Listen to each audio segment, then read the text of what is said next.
képp kuñ fi invité daanaka dem nañ ba émission bi jeex keroog Dame Mbodj dañoo amoon tuuti ay kii rek moo taxoon ñu dagg émission bi alors donc dañ koy owaat waxtaan ak moom rax ci dolli itam ni mu mel ak Imam Ndao nekk loo xam ne lu am solo la donc yéen ñi doon laaj lu tax ñu indiwaat Dame Mbodj yaakaar naa leer na ci seen bopp. xat yi ñu dem ci waa Aluminium du Sénégal. waaw suñu partenaire waa C3S nga xamante ne monsieur Diouf wax na ma léegi ni ñoom section aluminium bi dañoo def partenariat ak waa C3S partenariat aluminium Sénégal ak C3S na idée bi nan la leen dikkee. ak ñan ñooy seen client. Aluminium du Sénégal déjà il faut que ma wax la historique mu ngi judd ci 1999 mois d'avril précisément lu ko taxoon a judd mooy kilifa gi ki ko moom mooy Serigne Seck moom C3S compagnie Serigne Seck Sénégal donc C3S ñoom la ñuy def mooy dañuy indi matériel brut la ñuy indi Aluminium du Sénégal mooy transformer matériel bi brut pour en faire un produit fini maanaam boo soxloon fenêtre yi wala porte wala ay rampe d'escalier yu demee noonu da ngay ñëw ci Aluminium du Sénégal moom moo ko mën a liggéey di ngeen di gis décoration yeeg yu demee noonu loxo ADS da ciy nekk donc loolu moo tax ñu créer Aluminium du Sénégal. le plus souvent ñan ñooy doon seen cible seen clientèle yi ñan lay doon. bon suñu clientèle yi lu ci ëpp particulièrement c'est les particuliers. mooy ku mel ni yow bi tey ak kaneen ñu mel ni ñun.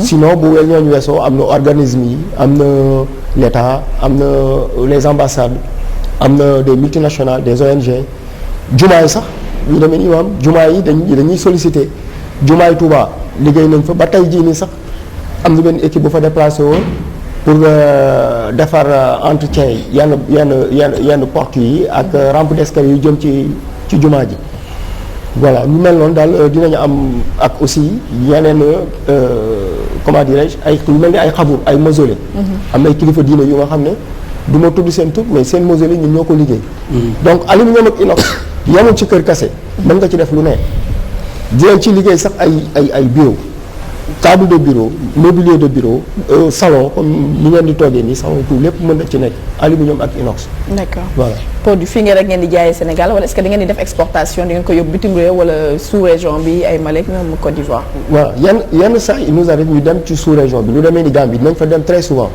Gambie liggéey nañ fa bâtiment bu rëy ci marché bi foofu noonu liggéey nañ ay particuliers ay nit ñu nga xam ne dañoo am seen i kër bëgg ko defar ñu liggéeyal leen ko.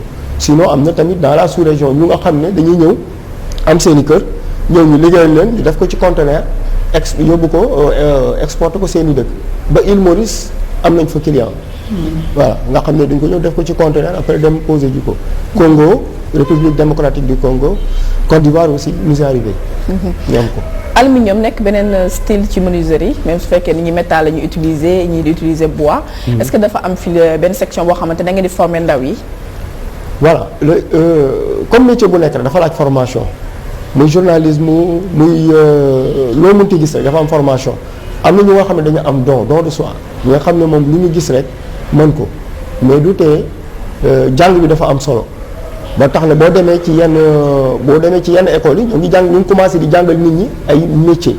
métiers yi demee ni menuiserie mécanique et cetera boo demee par exemple fu ci mel ni Delafosse am na CNCPI.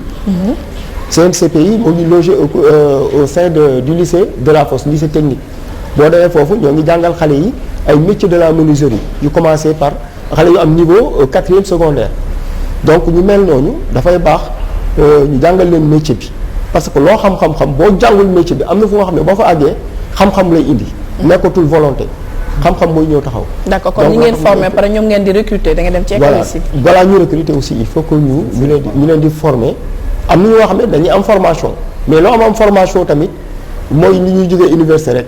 boo accès fii tamit dafa am pratique vécu bu nga xam ne moom lañ lay defal en entreprise.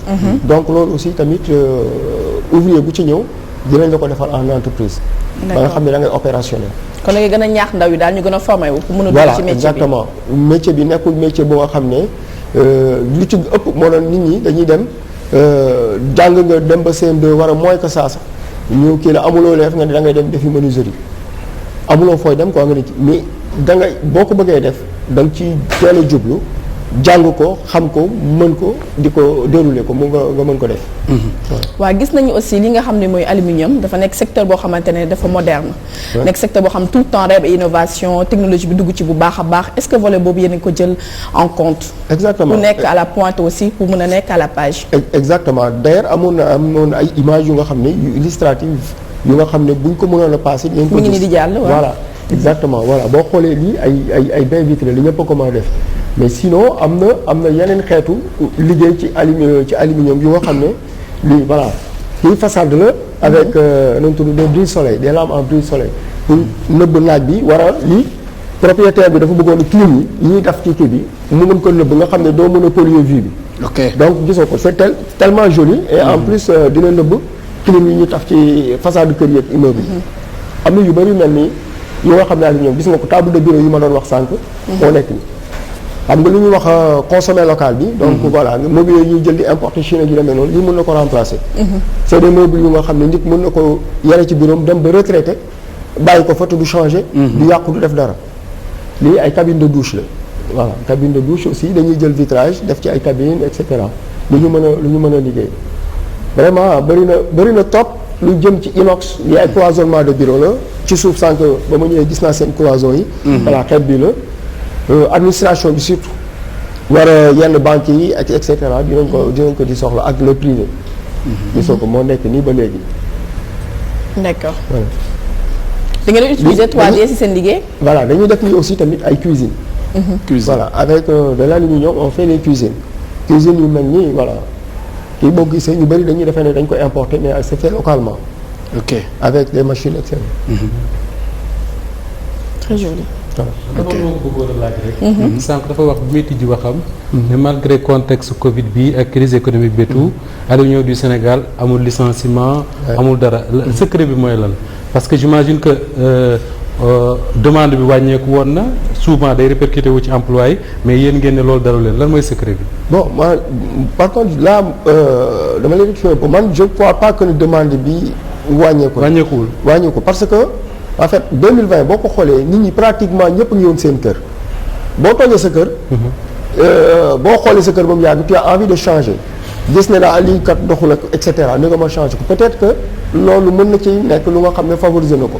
donte nit ki amul xaalis mais toog bu mu toog këram tax na ni mu gis lu nga xam ne war na kaa mën a def ci këram mu def ay commandes et cetera.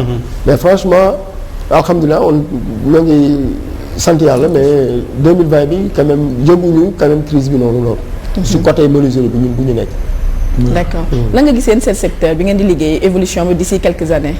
gis nañu 3D dugg na bu baax a baax lan la avant ngay wax affaire bi ñu wane lan la. waaw lii dóom la. boo yoree yenn saa kër da nga am mu sombre. waaw léegi au milieu nga tëj fa benn ouverture ba nga xam ne day jusqu'à l'étage. nga xam ne da nga koy vitrer. lumière bi dina percer ba ci suuf du tax dina tax. te bu tawee bëccëg bi doo taal lampe te bu tawee du ndox mi du dugg. ok voilà moom la ñu woowee dóom. ok d'accord tey lii jar na jàngale. non jar na jàngale lii ay rampe d'escalier la boo xoolee vitrage bi. très joli ak motif yi bi loo ci neex nga def ci bu la neexoon nga def ci sa photo. ci verre bi waa C3S ñoo koy def. ok verre moom lu la ci neex ñu def ci. boo bëggee sax ñu bindal ci ay aaya boo demee foofu di nga gis ñu bindal verre ñu bind ci ayatu kursi ak ci biir verre bi waaw ci biir verre bi. am nañu machine yu ko mën a def waa C3S. ok très joli. ok xoolal devanture bi aussi. macha allah rafet na voilà ci benn villa benn particulier la. léegi ñuy wane ne mooy tudd façade en muraille lépp verre lay doon. Voilà c'est très stylé ak tendance quoi. est-ce que cela veut dire que au-delà des. mooy chantier bi ñu yore woon Gambie. li Gambie la bâtiment voilà. justement est-ce que cela veut dire que au-delà des privés sénégalais yi leen di commandé tey jii l'État par exemple soxlawul. jéggaani feneen pour am liggéey yu mel nii Sénégal yi fi nekk mën nañ ko. mais exactement Moustapha li ñuy jéggaani fële ñi gars yi am nañu expertise bi jarul ñuy dem fële ne fii am nañ ko C3S. leader sur le marché pour la fourniture de matériel de seconde œuvre. bu ñu yemoon ci C3S rek doy na. ñun li ñuy def secteur bi ñu nekk nii. du ñun kese ñi am nañu ay concurrents yu nga xam ne ils sont aussi outillés que nous. nga xam ne donc ñun soxlawatuñu expertise locale ñun au contraire Sénégal ñun ñoo war a mën a exporter suñu savoir-faire. Voilà. surtout sax garantie bi mu wax sànq. xam nga dégg nga mu ne kii bureau boobu. mën nga fi liggéey ba retraité keneen ñëw utiliser ko alors que bu fekkee importé yi la. daanaka sax yow balaa un an biy jeex ñu ne nañ la changé laat bi. kon ndox laalee nga ñàkk ko. voilà nga ñàkk ko donc loolu c'est important. mais matière première bi fi ngeen ko jëlee wala dañ koy. importer moom dañ koy importer dañ koy importer. d'accord alors ce dernier mot mooy benn dernière question plutôt. importer ko liggéey ko nu mu leen neexee. voilà ñu liggéey ko nu mu leen neexee voilà. d'accord évolution d'ici quelques années gis nga ni secteur boo xamante ne mun na jël ndaw yi nga xamante ne d'autant plus que dañoo nekk ci contexte boo xamante ne chef de l'État nee na dafa bëgg jox xëy ndaw yi est-ce que gis nga ni mun na nekk secteur buy mën a créer li nga xam ne mooy emploi. lu ma gëm la parce que boo xoolee Sénégalais yi commencé nañu quand même di commencé am li ñuy wax weccit. ñoo ngi wax pétrole peut-être que bis bu ñëwee incha allah ñu ñaan ñëpp gis ci seen bopp. boobaa nit ñi ku am xaalis li ngay njëkk a xalaat mooy kër. ku ne kër di nga wax ciment béton bu yooyu pare di nga wax carreau et cetera mais di nga wax fermeture yi aluminium et cetera. ak rampe d'escalier inox.